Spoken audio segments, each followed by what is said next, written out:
Hi everyone, and welcome back to the channel. And hi from Jane. Thank you. I can speak for myself. Hello everybody. And today we're going to do a general questions and answers on psychic stuff today. But I thought we could kick off with, have you been here before? Obviously some of you have, but have you been here before in the idea of deja vu? I think that would be a nice topic to start with. So if you've had, those of you that are joining us, if you've had, hi there, Lisa. If you've had any experiences of deja vu, which means literally seen before. Well, like you walk into a building and it might be an old church, you think, I've done this before. And then you might meet somebody in that building, you think, I know exactly what they're going to come out with, what words, and they do. Does that happen to you? Oh, hi, Barley. That's Barley from lovely. the... Millie. Yeah, Barley Astrology. It's Millie. Yeah, but it's from the last week when we did the Vedic astrology. Yeah, that was fantastic. So interesting. Yeah, so deja vu, seen before. And what does that imply, you see? Because that can imply all sorts of ideas about the nature of existence, of reality.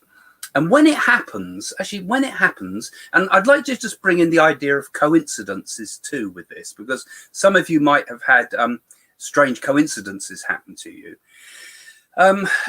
Strange things sometimes happen, don't they? Very strange things happen when you get that sense of something, I've done this before, you know, and it comes completely out of the blue, doesn't it? It's like a movie, going on a movie set, and it's like flashbacks, I call it, and you get feelings and sensations that you experience so many things. We're getting some familiar names coming up. Sheila, I recognise your name from before as well. Thank you for joining us, guys. And Tanya. Don't forget to ask your questions, because it's the questions that fuel this and make it interesting for us all. Davina, hello Davina.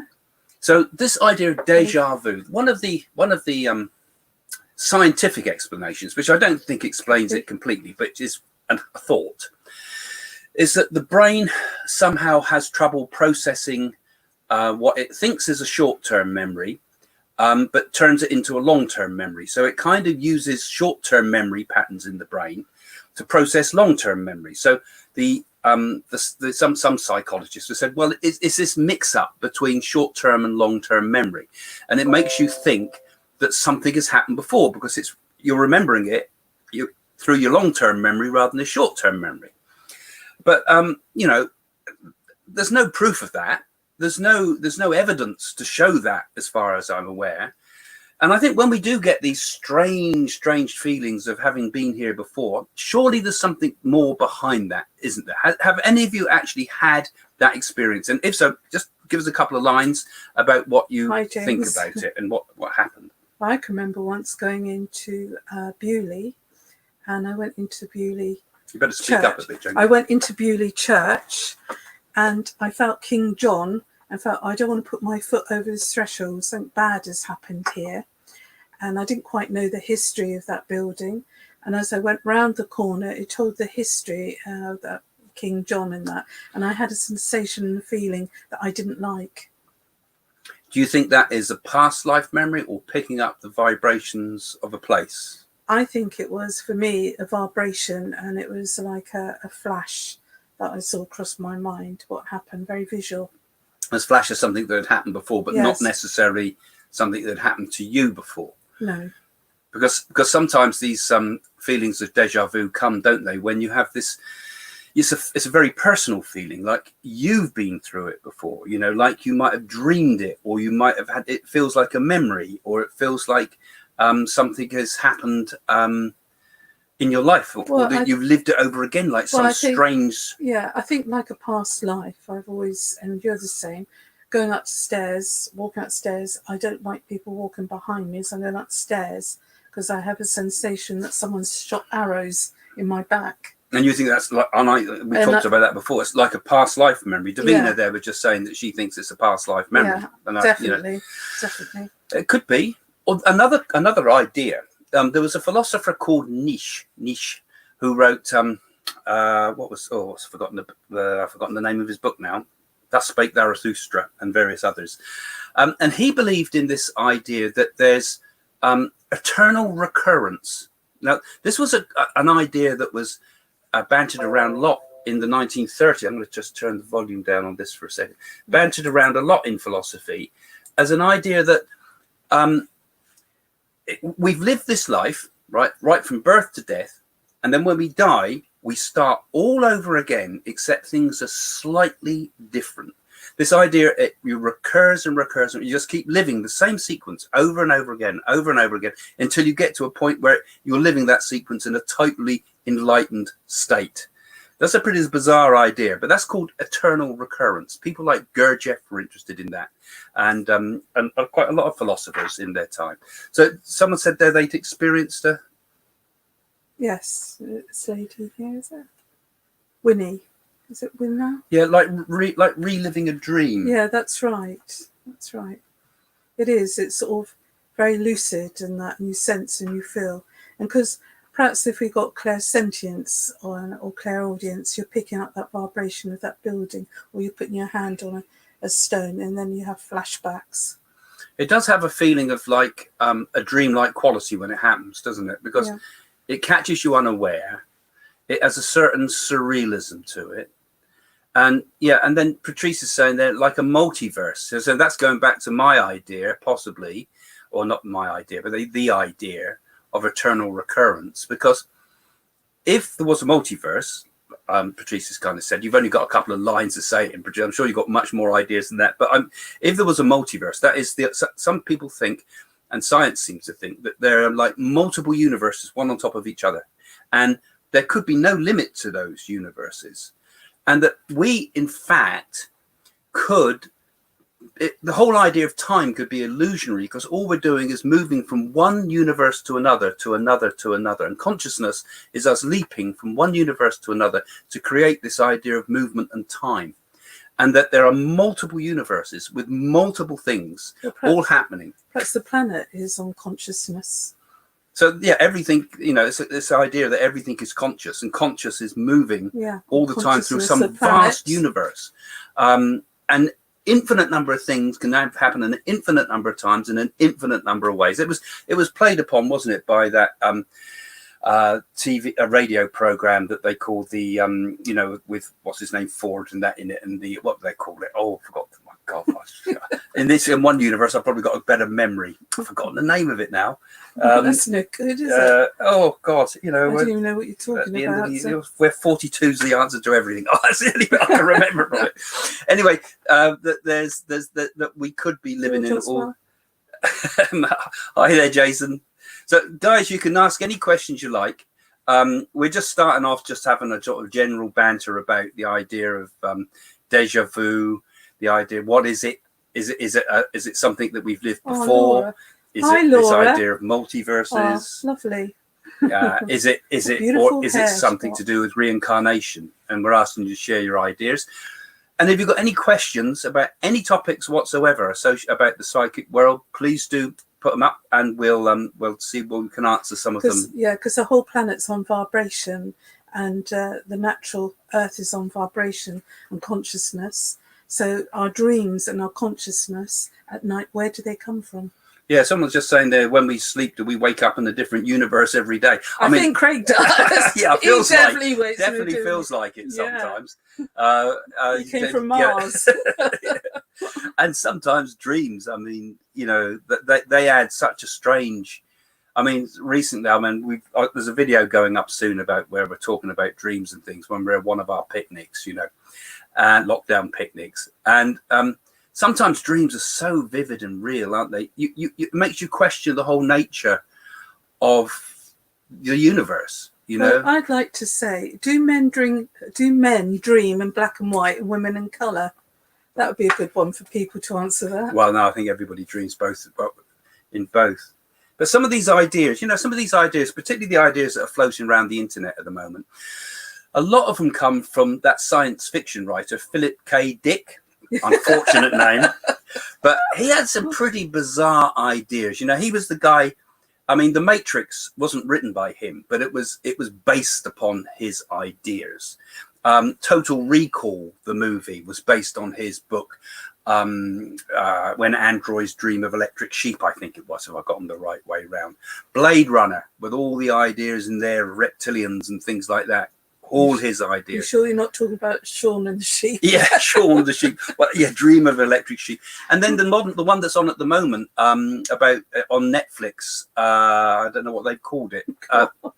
The one about when the Nazi Germany wins the war. I've got it up there somewhere. I've read it a few times. I actually forgot the title. I should start reading it again. Yeah, I think I know the title. A lot of the and all the one with all the precogs and things like that. All these a lot of these stories all come from this mind of Philip K. Dick. I mean, and he used to take LSD all the time. That's where he's got his ideas from. But they've become sort of mainstream, you know. And this idea of multiverses, multi-universes, but you know, a lot of people now kind of have a sort of a paranoia about the world, like we're all being controlled, you know, because one of the themes in all those science fictions, Through a Scanner Darkly was a particularly scary movie. Well, they made a movie out of it. It wasn't very good, but it was a particularly scary sort of movie where it had a sort of an addictive form of LSD. And the first thing that the person used to do when they took the drug is forget that they've taken the drug. I think it was that in that story.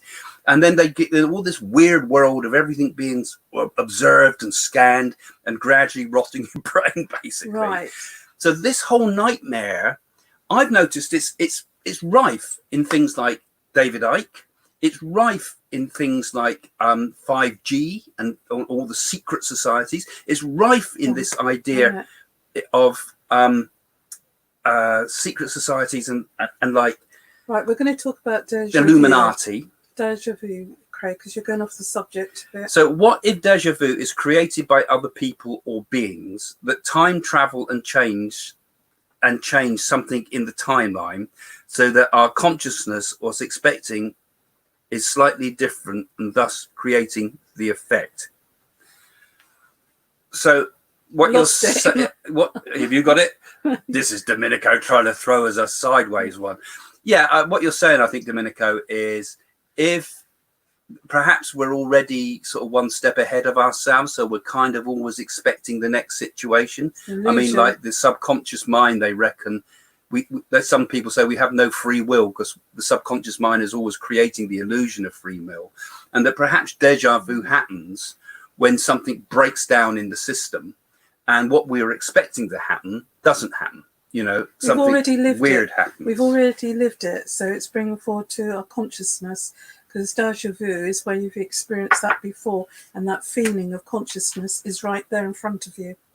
Yeah, I think the whole thing ties. I mean, we'll take quite a deep conversation on this, really, but some of these ideas of what is the nature of time, what is the nature of consciousness, does time fly in a straight line?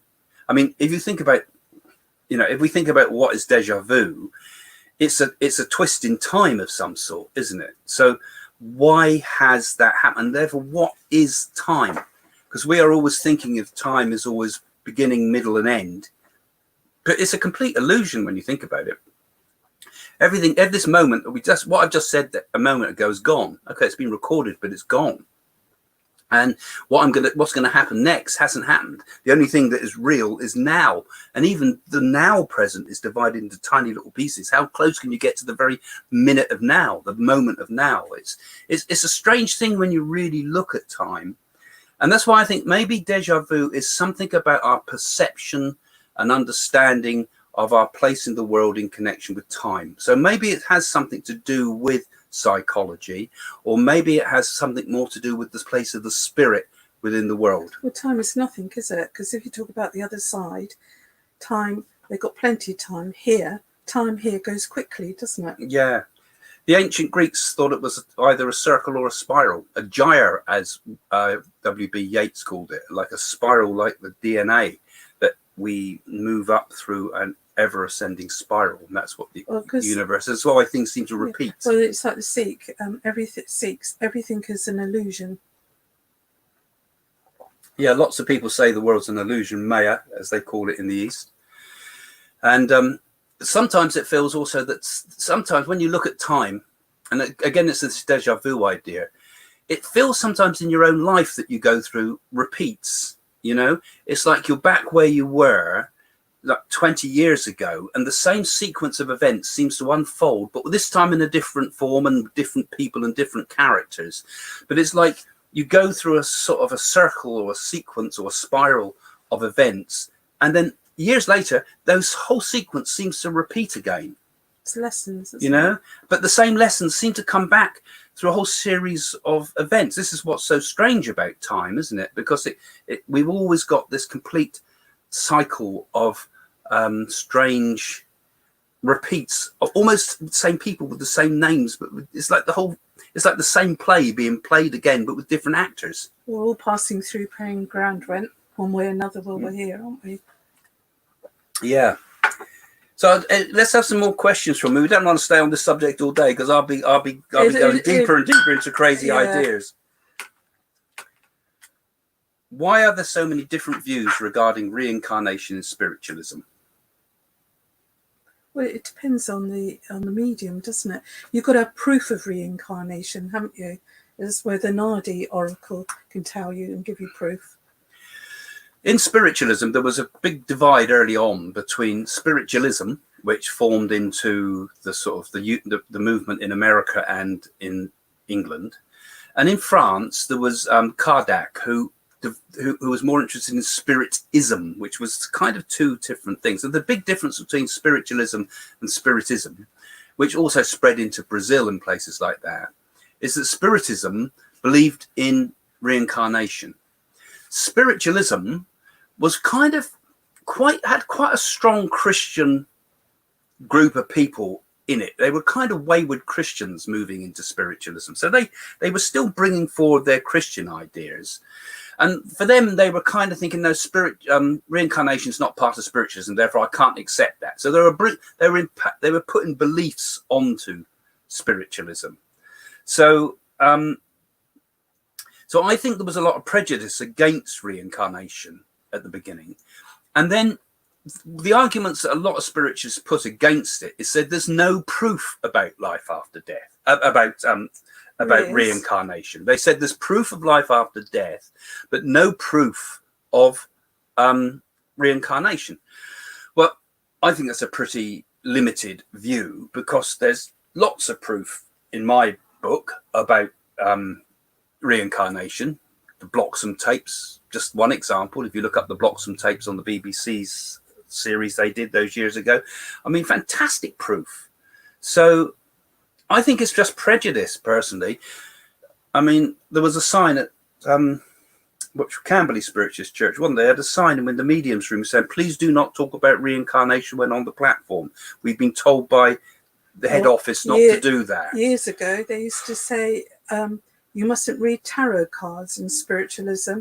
That's not mediumship. Well, that's mediumship is coming through from like the great divine and your spirit guides, your helpers, your doorkeepers, whatever you want to call them, and you get evidential proof. So tarot cards there, they I remember when we went to Stansted, they were totally against tarot cards. Yeah, well, they were against you talking about reincarnation, just going back to the person's question. And so every time I went to that particular church, I would always, if I gave a talk, because sometimes we usually just do demos, always talk about reincarnation. Purposely. Or purposely, because whether I wanted to or not, because I don't like the idea of saying this is, you see, the whole thing with spiritualism, what's good about it is it doesn't have a doctrine. It doesn't say you've got to believe this because it's written in this book, you know, or you've got to believe this because this man said so. It's kind of a much more of a find out for yourself religion, isn't it? So that's what I liked about it when we were involved with it a lot. But also there's the Nadi oracle that can tell you what you were in a past life. They've got all those leaves. Yeah, that's where I got my proof, through the Nadis, if you've read my books. Can you gain psychic abilities? Can you gain psychic abilities? Well, you'd have to sit in a circle, wouldn't they, and develop. They always put physics instead of psychic. I think with psychic abilities, I think you have to kind of be born with it. Absolutely. But you might not even know you've got it. And that's the thing. So when you sit in a spiritual circle of some sort, whether it be in spiritualism or whether it be elsewhere, it's not until you start practicing that you find you've got it or not. You don't realize you've got it or not. And most children, especially girls, and boys, when they go through puberty, the age of 13, then they suddenly develop psychic things, suddenly happen to them, don't they? Yeah, most people, I think, have got psychic abilities of some sort or another. All of us have it up to a point. Most people, it's kind of there way in the background.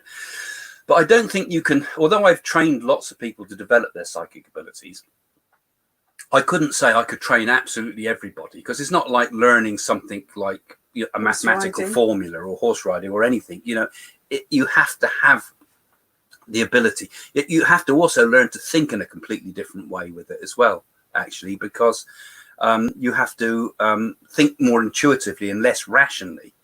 But it doesn't mean to say at the same time, it doesn't mean to say you just go off with the fairies and say anything that comes along. You've got to get this balance between being sensible and being intuitive. And that's quite a fine line, actually, as I and many others people prove sometimes. There was another. What's this? Catherine Smith, Craig and Jane, was your mediumship easy before you were famous or sane?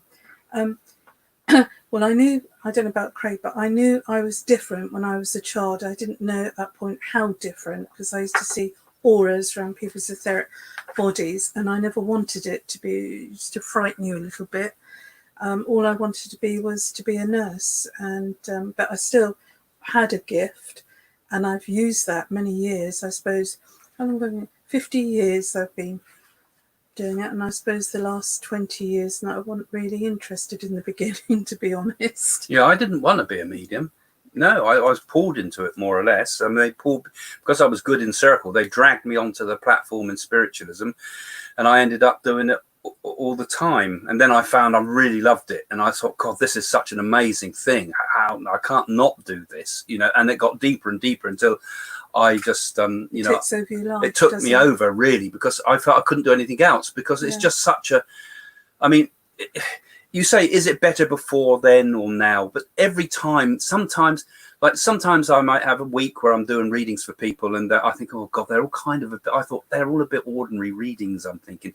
And then every now and again, I'm doing readings where I'm sort of, every single fact is there, particularly if people want mediumship. Everything, names and addresses and telephone numbers and incredible stuff comes through. And I think, wow, you know, and it's like it proves it to us and says to you, look what you're capable of, you know. And I think for everybody that's developing mediumship, you'll get those times where it feels a bit sluggish. And then you'll get other times when you think, pow, how did that ever come through? And I think the spirit world inspire you all the time, but particularly when you're starting, I think they occasionally give you moments of absolute brilliance that will just to encourage you on, really. Well, it's like when you first start, you're like an apprentice, really, and then you've got to keep be devotional, and you've got to be sincere if you're a medium, and you've got to have love in your heart to help others, because people that have lost people is a horrendous thing to go through. I mean, today I was looking at photographs of a famous boxer, Les Stevenson, who was a Romany or a traveller, such a lovely man, a gentleman, and he came to me for a reading. He actually came to watch me at Camberley Spiritualist Church. He looked a bit like Elvis Presley, and I just heard a few weeks ago through some other Romanis that he passed into the spirit world. He got coronavirus, and I was quite sad because he was such a lovely man. He actually came to me, he had lost his wife that had a brain hemorrhage and that, and it seems so sad when people go, but it helped him connecting with his wife. Well, he came to me. I mean, people come to us for lots of reasons. They come to us for predictions. They come to us for psychic guidance about their life. They want to know about job changes and love and all the rest of it. They're quite intelligent people. Yeah, from all levels, and they're all valid things. I mean, I've been to see mediums for exactly the same reasons.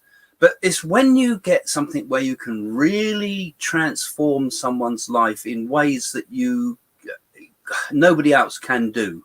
When the spirit gives you such proof and evidence to help lift enormous grief off people sometimes. And it's not a magic wand, it don't cure it forever, but it lifts it for a while, and it helps them to understand and give them not just the belief that there's another world, but the absolute knowledge that there's another world. I mean, when you see those things, you have to throw everything else in your life aside and say, if I've got this gift, I have to use that above everything else, because that's the most important thing I can possibly do in this life. You know, Jane was a qualified nurse. I was running an advertising agency. All those things pale in significance to the power of mediumship and what it can do in a person's life. And there's many good mediums that are around helping people. Yeah. Do all psychics evolve into mediums? Not necessary. No, not all, but a psychic can develop into a medium. I suppose, first of all, we better explain what the difference is. Well, a psychic is somebody that picks things up. They're not necessarily, I would say, a medium, clairsentience or clairvoyant or... well, not to undervalue psychic, because no, we're not. Yeah. A psychic is somebody who's natural, and they get feelings. They can walk into a room, they can sense things. It's a natural ability. So psychic might have lots of gifts, like the gift of prophecy, be able to see the future. A psychic might be able to pick up on a person's feelings, might be able to pick on a person's health conditions, all those sort of things. They're what I call sensitives. So they're kind of in tune with you, like an sixth sense. Yeah, right? Sensitives. But then a medium, and a psychic will also pick up from you telepathically. So they'll pick your thoughts up and they get some information about those thoughts. They might give an opinion about what they've seen. They might be able to see the bigger picture. Fantastic, powerful gift. And then a medium is somebody that connects a stage further and can sense the spirit world, sense, hear, see, feel the spirit world. That's why when people start putting tarot cards out and saying they're talking to the spirit world, that's not even psychic. That's just codswallop. And you get it all over Facebook, for example, people putting up tarot cards and angel cards and talking as if they're talking to the spirit world. And that's not the case. That's the lowest level is reading cards. The next level is psychic ability, and then there's mediumship. But some psychics can develop into mediums, but mediums already have the psychic gift in the first place. Psychics is psychic plus mediumship. It always has to be.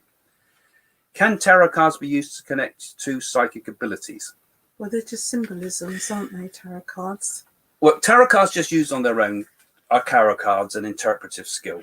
But they can also be a good tool to help you to develop your psychic abilities. Or if people lay four piles of tarot cards and you get somebody to put their hand, what I call psychometry, you can pick up off the tarot cards without turning over to see the symbolism on there. So that's psychic. Yeah, I sometimes use tarot cards face down with people, give the reading and then turn the cards over, saying this card means so-and-so, and then afterwards you turn it over and there's the card explaining what they had done, exactly what you've talked about, you know, like a bad thing like the tower card or something like that to turn over after you've already described those type of things. So they're tools. Tarot cards in their own right are just tarot cards. They're interpretive skill, a bit like astrology is just an interpretive skill. But then sometimes an astrologer, for example, might also have psychic skills, and their astrology takes on a whole different level. And so too, a tarot reader might just be able to understand the cards. But then if they've got the psychic gift, it takes on a whole new dimension. It's the same like a crystal ball. You've got to have a gift, because if I use a crystal ball, it might suddenly cloud it over and I see pictures in images. And that's what I call transference from my mind onto the crystal ball. So you've got to have a gift to start with. I think it's really important that people that are getting readings are a bit more, how can I say, discerning. Just because someone says, I'm a psychic, doesn't mean they are a psychic. They might genuinely think they're a psychic, but you have to see, are they picking things up that they couldn't possibly know? Okay, not generalities, not sort of, oh, you're a very nice person, aren't you? You're a very nice person. Oh, yes, I am a nice person, aren't I? You've got a very good sense of humor, haven't you? Yeah, I have, because everybody thinks that, you know, generalities that could affect what the skeptics call cold reading. And there is such a thing. And some people do it unconsciously. But you've got to look carefully. And then sometimes if someone's giving you a reading, they start saying things you know you haven't told them, you know it's not on the internet, mind blowers, you know, because people look things up on the internet and Facebook, which are so horrific, but they know you're saying things that nobody could possibly know. Then you know you've got a decent psychical medium working for you, and particularly with mediumship, because you know the person doesn't even know who's on the spirit side for you. So before you've seen them. So it's much more evidential. So very important to give what I call evidence. Is sexual energy spiritual? Well, what have we got here? Right, Dylan. Boot him, Domenico. Sexual energy spiritual. Yes, well, I've never heard that one. No, is he is talking about tantrums? Well, it's all energy, because sexual energy is life force. Life force is in the body. Life force in its lowest state is the sexual form. In the power form, it's in the ambition form. As it moves up the spine, it becomes more and more refined and more spiritual. All of it is equally important, because you can't have the top of a tower without having the bottom of a tower. It all stands as one unit. So put it's that in writing, Craig Hamilton Parker. So basically, sexual energy is raw energy, unrefined, non-spiritual energy initially, but it's all still part of the pranic life force. That pranic life force in a person's life will be transformed, and it will change and become creative energy, and then become spiritual energy. So that's what the spine's all about. That's what the chakras are all about. And that's what meditation and the rest of it's all about transforming the lower energy, the transforming, like the alchemists called, the lead into the gold. And both are important. You know, one cannot exist without the other.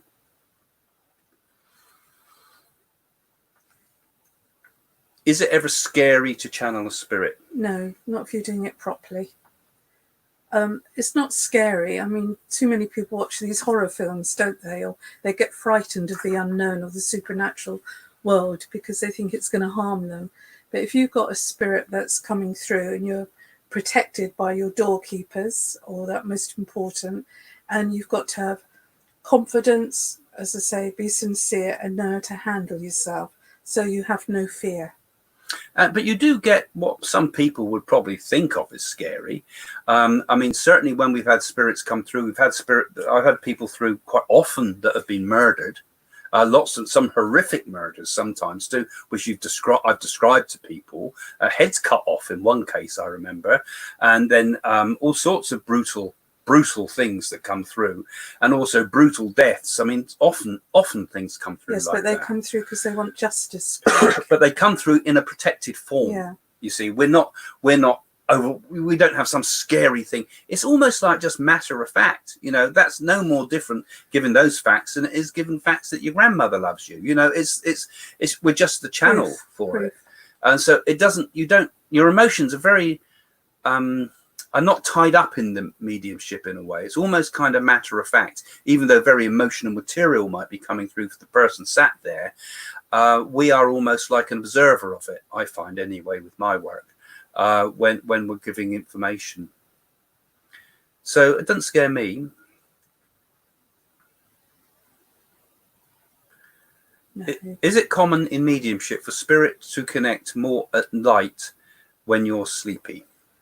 Well, some people do, because you're in a resting period. It depends, doesn't it? Because if the spirit would want to get through to you or to any particular vehicle, they will find a way to get through to someone. I think when I first started developing my mediumship, because you're kind of very, I mean, I think when I first developed, I could sometimes be a bit jumpy about the idea, you know, but you find yourself developing as a medium full time properly, and it's really coming in deep for you, and you've been sitting in circle for some years, and you can feel spirit come very close to you. When I was very tired sometimes, I used to think, oh God, you know, what if I couldn't control this, or what if something bad came through? Because obviously it's in the back of your mind. You tell it to go away, don't but you? Your experience shows you, as you learn to live with it, that, you know, nothing's ever going to hurt you. You know, and you know that in your logical mind, and you just teach your unconscious mind the same thing. Most important, you have non-attachment to it. That's the most important thing. If you're frightened of anything, you ask it to go and have non-attachment. I think with all spiritual work, you've got to have a certain quality of fearlessness, actually. That's what I said. Complete and fearlessness comes in a way with surrender, actually. You're going to surrender to me, Craig. It comes through acceptance, you know, it comes through... being prepared to die for what you do, even, you know. I mean, once you've kind of, you know, once you've accepted the idea of death, once you've accepted the idea that your own death, then what can possibly frighten you in this world? You know, even pain. You still know, you know, if you can accept the big things like that. And I think with mediumship, you are confronted with the whole concept of death, because obviously you have to think about your own death as well, and the death of everybody you know, and the death of everything you own, because, you know, you realize that just a minute, I'm not going to be taking any of this with me, you know. But you know there's another world. But once you get to that point, I think fear does begin to evaporate, and you do get closer to a state of fearlessness. And I don't think mediums that get jumpy, I wouldn't trust for a minute, because I say, well, they're obviously not developed. They're obviously at an early stage of development. Natalie, cool. Natalie, thanks, Natalie. Do psychic readings predict our future, therefore giving us no control of an outcome, or is it ultimately our thoughts and belief that shape our future outcomes? Good question. I could answer that, but I'll let you go. No, you answer it then. If you said you can answer it, do it. Well, this is all about the question of free will, isn't it, really, Natalie? Isn't it? What we're talking about here is, you know, is the future set? Because if a psychic can see, so psychics, so here's a good example. A Nadi went to see the Nadi oracles. Now, the India, they really quite strongly believe in that there's destiny. There's nothing you can do about certain things. And so the Nadi oracle throws up to somebody who I took for a consultation that they would have a dangerous car accident, right? And they would be put in hospital and hospitalized. Now, that's not a very nice reading, but that's what the sort of thing that comes through from these Nadis. That's why I'm very wary for people to approach them without the right guidance. So they were told this, right? And then they do some remedies to try to nullify that. And what happened in that person's thing, they were talking to their friend in the car and saying, I had a terrible thing. They were sat in the car in stationary traffic. An awful thing in the Nadis. It said I would have a car accident, but I've done all the remedies for it. And just as she was saying that, another car hit the car, but they were perfectly all right. There was no hospital treatment. The car wasn't particularly badly damaged. It was just a scratch. But it came at the time that the Nadi had said, and actually came as the woman was talking about it. So what had happened there? Destiny had put a car accident that was going to happen to them in the way. That's something a psychic could see. But that woman had done what we call the remedies. She had done some certain things to try to negate that negative karma, to break the negative karma that was going to cause that thing. So therefore, there's no free will in that the car accident was going to happen anyway. But there is free will in that we were able to turn a terrible thing that would have put them in hospital into a minor scrape. So in my opinion, yes, is the answer's twice. This is double, and it's incongruous, because yes, we can't change the future, and yes, we can change the future, because we can change the quality of it as it comes. So certain things are going to come into our life whether we like it or not. Deal with it. How we deal with it is important. Our spiritual attitude is very important, because that's where remedies come in, because they put you into the right spiritual attitude of a spiritual thing. And if we can see our life without material attachment and try to see our life more as a spiritual unfolding, then we tend to become free of harm. Then we tend to break away from all negative things that come into our life if we can set our feet on the higher path. Would you agree with that, Jane? Mm. Yeah. Add anything? No, there's another one coming up now. I'm not adding anything. Are phobias Yes. you have due to past life I do experiences? believe they are. I mean, some people have fear of snakes. Some people have fear of spiders. Some people have fear of closed spaces and that. And that is definitely past lives. And fear is in our subconscious mind. And it must have been something that's happened from a past memory in this life. It's like some people can't walk in the woods if they see a little spider, you know, and there might be something that they've had nightmares about. So, yeah, you've got to try and conquer your fears. Not so easy. Not so easy, is it? I expect we also do have natural fears. I mean, we would all naturally have an innate fear of spiders, an innate fear of tigers, and anything that might harm us, and poisons and dangerous places, dark places. Also fearful because you're invulnerable in the long way back. So we have those ancient unconscious memories. But I think when they unfold in a strong way in someone's life, It's connected with past lives, like a fear of fire some people have, and then they go through hypnotic regression and they've been burnt in their past lives and things. You know, who knows what terrible things we would have gone through in previous lives. We must have, you know, how many times have we died, you know, and how many scars does that leave on our consciousness? You know, how many people have we had to leave behind? How many times have we suffered defeats? How many times have we had great successes? You know, all those things are there in the background somewhere that must have, that they call them, they're like memories that are still there, but without any energy left to them. But sometimes the energy's still resonant in it. So it still occurs in a person's life, and we can't get rid of that as we pass across the river of forgetting. Do you think? Yes. Let's see the next one. Who's this? Oh. Farts Rainbows. I do like your username. Oh. Your mother must have loved you to give you a name like that. Anyway, how can I calm down intense vibrations while meditating? Go on, you're quite good at that subject. Okay, all right. So when we go into meditation, every time we approach meditation, it's always going to be different. You know, sometimes you're going to go into meditation and you'll just drop straight into it and you'll be perfectly 100%. Next day, you might go in and your mind might be running all over the place. And really, it doesn't seem like anything's changed, but you just seem to, for some reason, have a very active mind. Same when you go to sleep, isn't it? You've got to be at peace. You know, so if the mind is active, the thing to do is, the problem is, it's our engagement with the mind. First thing we have to do is accept that the mind is active and don't bother about it. You know, it's active. That just happens to be the state of my mind at the moment, you know. And sometimes when you first start meditating, you think your mind's going faster because you're becoming more aware of the speed your brain is naturally going all the time anyway. You know, it's just your natural state. You're not hectic. You're just aware that that's your natural state.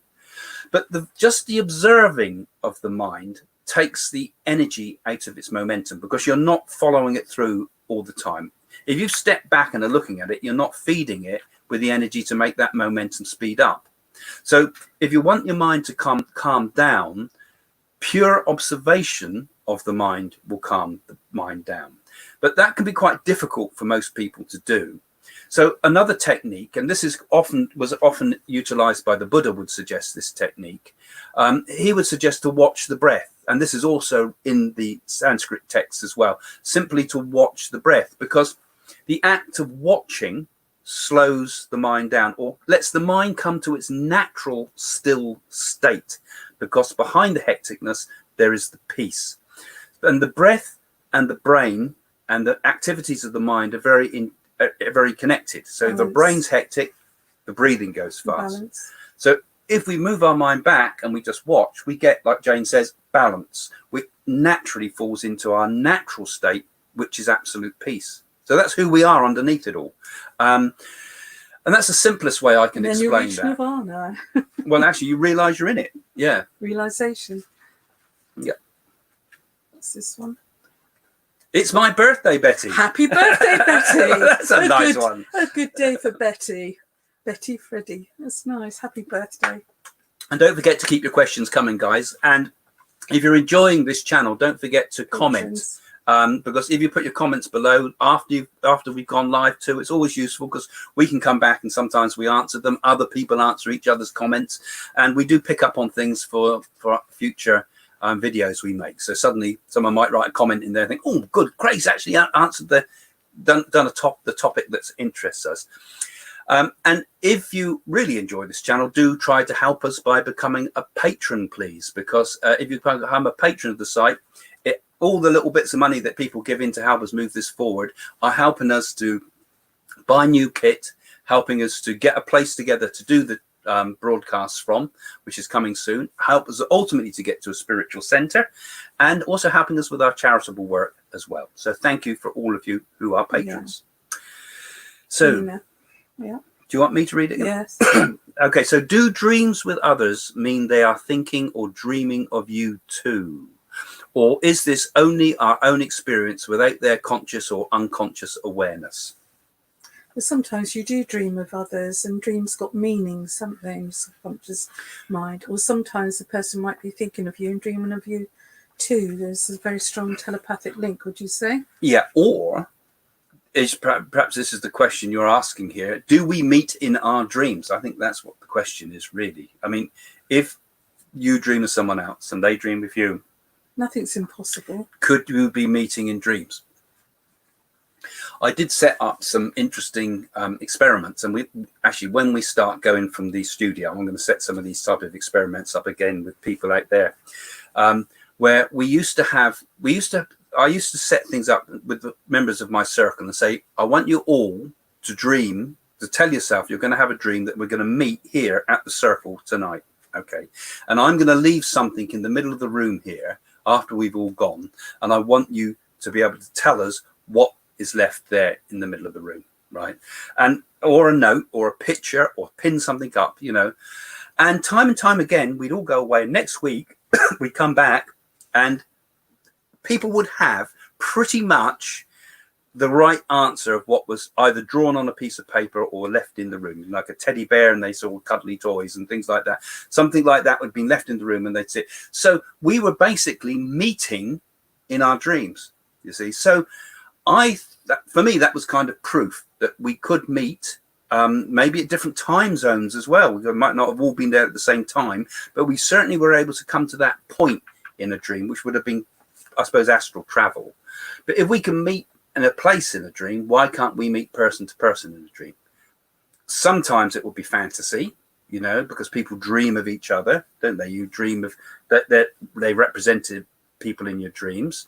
I mean, when you lose someone and there's a death, for example, sometimes people have horrible dreams about the people that they've lost. You know, people they really love appear in horrible forms because their mind is still coping with the grief. And that's a symbolic dream. But then sometimes, maybe years later, the person will appear in the dream and they know for certain that they've met that person, that was a real connection, you know, and they might, the spirit person in the dream might even say something that proves to be true that you couldn't possibly know, to give proof that it's them. Right. Is there any more? So yes to that, basically.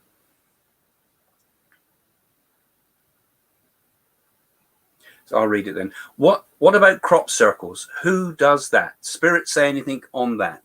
Ask the drones. Well, we went to see one, didn't we? Which is fantastic. I mean, you'll have to have a look on the on the website now, because we've got those crop circle videos we did on the website at psychics.co.uk. So go and have a look at the website. We've got a whole discussion there with Domenico, who's in the background at the moment, putting up the questions for us and doing the production. Yeah, crop circles. I think what do you think about crop circles, Jay? Well, I think some are man-made, and I think some with the vortex of the wind, and I think some of them are symbolisms, and I believe there are other life forces that make them. So you believe all of it? No, I don't believe all of it. You can't be a doubting Thomas. You can't say and knock everything out to the equation and say they're not true. It depends. You see, obviously people can fake it.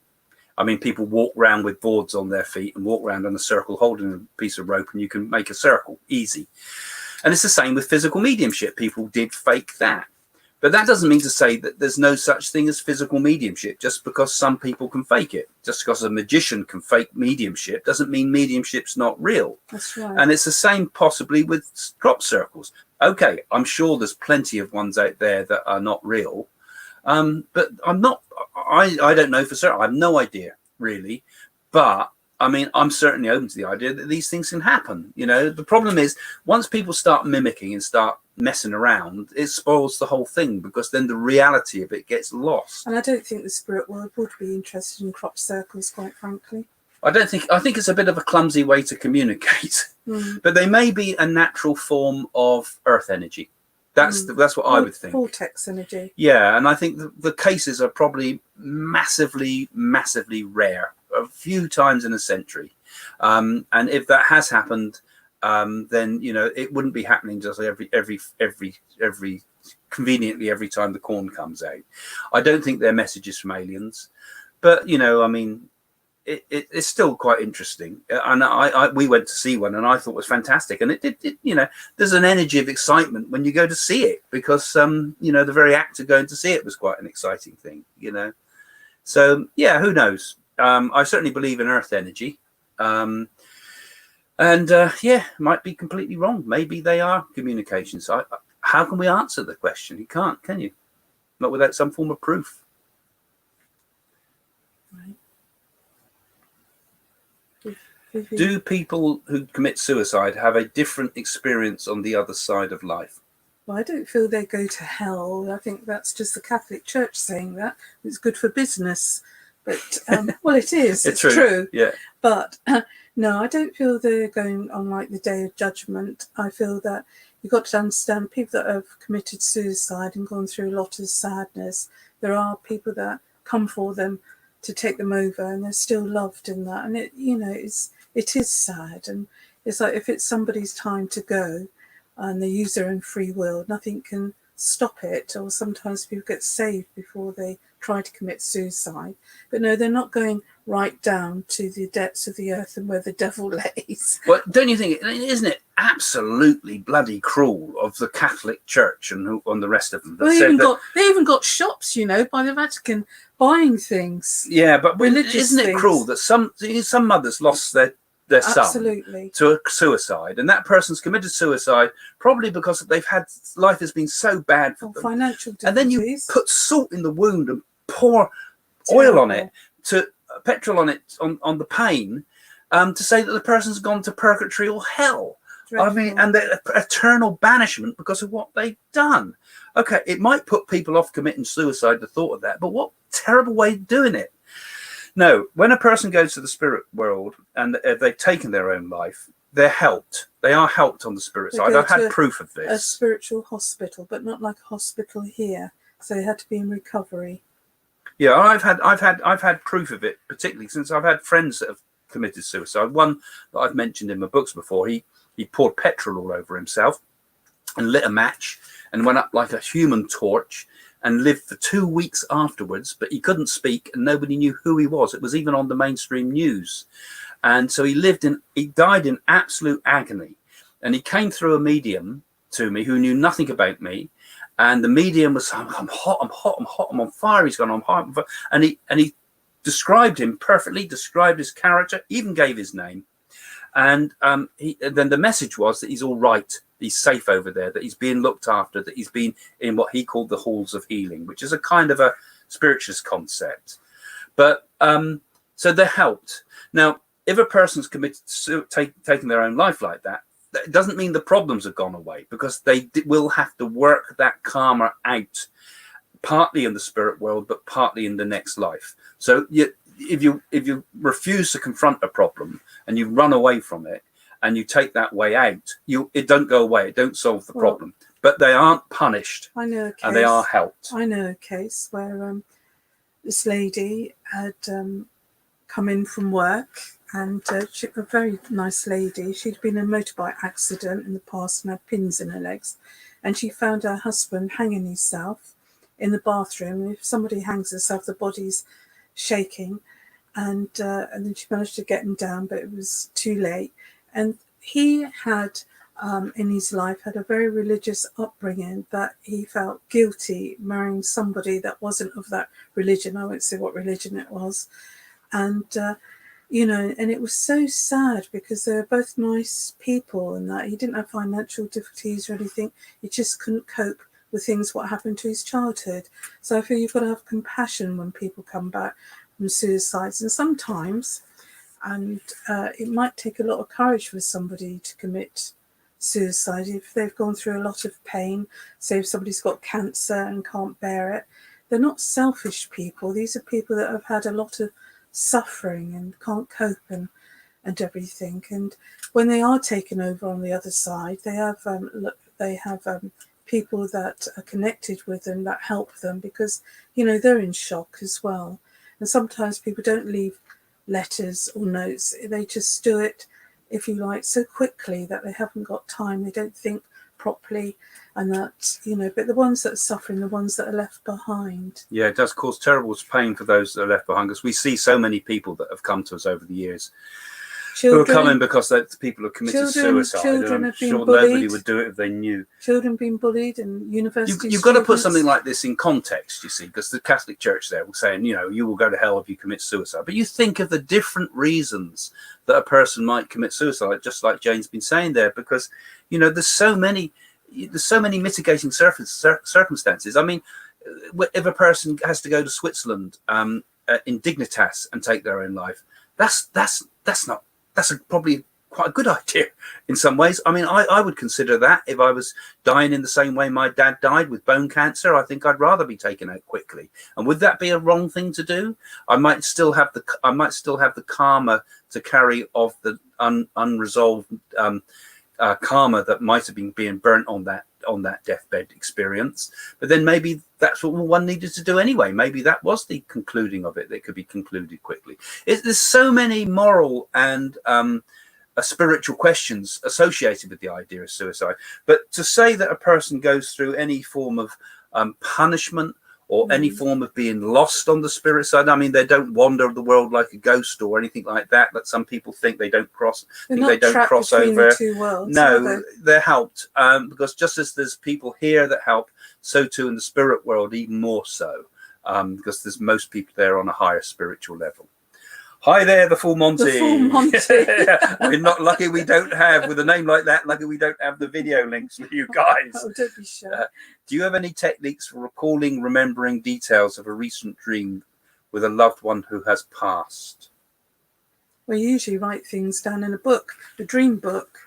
Yeah, I think if you write things down, that's the best way to remember dreams. We've been through these before. And date it. And write down everything you can possibly think. I mean, don't try to get it all in a sequence because you'll find yourself getting a bit lost. If you can kind of, I use a loose form of mind map. So I scribble something down, put a circle around it, put another bit down, put a circle around it. And who was in there? My granddad was in there. Then my man was in there. And what did he have? He had a stick and he did this and they were doing this. And so you get as much facts down as you can and try to write down the things that were spoken to you first, because they're the things that fade quickest when you wake up. You'll tend to retain the visual memories of a dream, but you'll lose the auditory stuff quicker. So anything to do with words, anything that's working on the logical mind, that goes first. So if someone said something to you in a dream, write it down and then try to get the details and then go back and keep rethinking around it, and you'll find other bits will come back as well. Or you can even record it, your dreams, if you can record it on tape and then listen to it at a later stage. Yeah, because we can do that nowadays on your phone, can't you? You can just record. But I find writing sometimes, for me, it feels more natural to do that than try to speak it. Everyone's different. But everyone's different, yeah. But yeah, the act of recalling. But if you're going to write it down, if you put a dream diary next to your bed with a pen, that will stimulate a dream anyway. Not necessarily a dream about someone in the spirit world, which is your question was about, but it will stimulate the act of dreaming, because it's like almost an affirmation that will trigger with the unconscious mind. So we're coming to the end now, folks, soon. So this is the last questions coming up. So don't forget, we want you to like and share this video, because if you do that and you share it on Facebook particular, that will help us to get the channel out so people know all about it, and more subscribers. If you all like to subscribe, if you're here for the first time, subscribe, because this week we've had a lot of videos going out. We've had things like my prediction one just went out today. There's also coming up some other ones with just Jane and I doing funny stuff and things like that. Plus we have some more structured videos as well, and some little shorts. Some super stars coming on. And we've got some great people coming up soon too. We've got some of them can't come on yet because they're in Hollywood and they haven't had their hair cut. Yeah.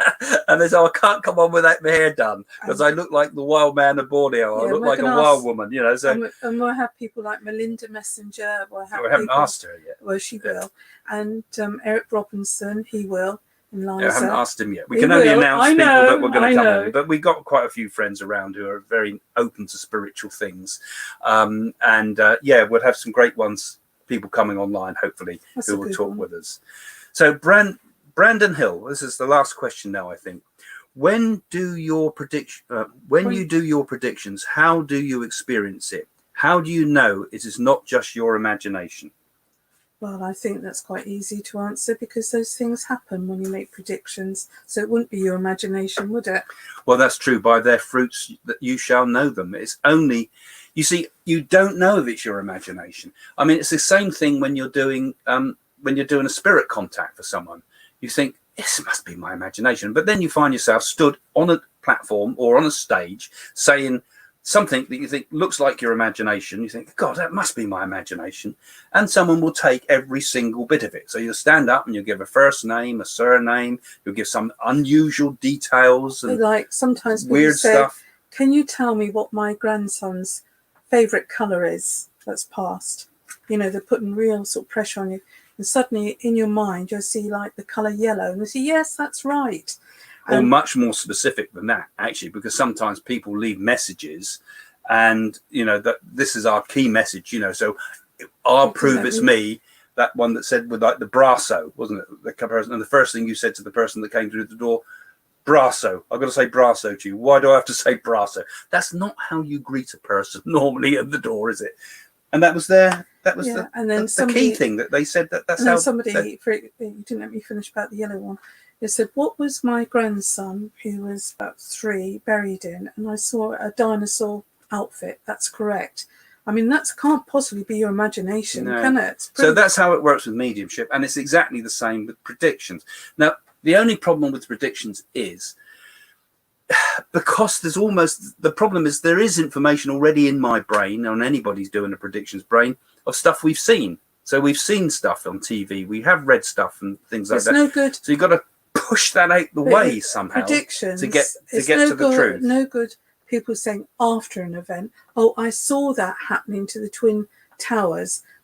The best thing is to make that statement before something happens and date it, of course, and prove it. A lot of people don't. A lot of them say it afterwards. Yeah, and they go back and change the dates. Yes. So it's a sticky topic, predictions, because, you know, anybody can make a prediction based upon the likelihood of things happening, and that's the problem. And, you know, that's why I prefer to do predictions. Really, people push me for predictions all the time because they're popular, but I used to always say I'll only do them once a year. I do them just in October, and then for the next year, and if they come, they come. They don't, and don't keep making them, because it's, if you're making a whole year ahead, there's nothing in your brain that can be influencing what you think might happen. You know, I made a load of predictions and they put them in the Bank of England, and every single one came up. I was against journalists.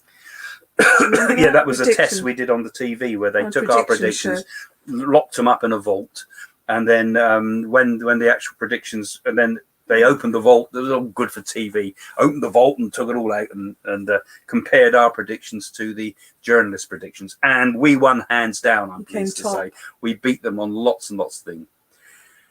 Watching you from Maine. Hi there, Sha. Okay, Maine's in USA. Yeah. Thank you, says Agility. Thank you. I've seen that one before because I've seen your dog picture. Sunshine. So thank you both. I thank you everybody for joining us again. It's really kind of you. And I'm so pleased. It's so nice comments you all seem to make on about us, and it's really nice, you know.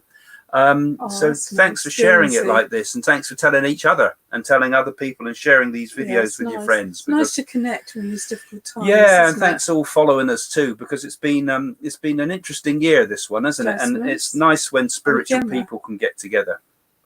Who's CB? CB, we don't know. You want to put your full usernames and faces. It would be so much more interesting. Yeah. I think well, thank you, guys. A cannabis plant. So those of you joining us, don't forget now to become a patron if you really want to get behind the scenes too. Because if you become a patron, you know, you've got access behind the scenes to chat to us, and you can you'll get other little videos and things like that. But you know, the objective is really just to join and help move this whole thing forward. Really, it's not a thing we're selling to you, it's something you're helping us, which we're really grateful for those of you who have that altruistic mentality. It's been really good. Nice. And you've been psychic workbook. Well, that's going back when you were 10. Yeah, dates me a bit, doesn't it? When we've done the big breakfast. Yeah, we were in 1998. That must have been. I'm in Southampton. Visited you a few times, Jane. Oh, right. Yeah, it's a dog that's came to see you. You can see from the picture. Hi. Oh. From Australia. God, you're up on the strange side of the day. Yeah, thanks for the live stream. Yeah, the live streams are good, I think. Cousin. I hope you all like these. Ah, yes, Sally Halfpenny. We know who Sally You Halfpenny get everywhere, is. Sally. Yeah, get everywhere. your face on there. Yeah. You have a nice weekend too. So anyway, thank you very much for joining us again tonight. So we're going to say bye now. So thanks, everybody. Bye for now. Keep safe.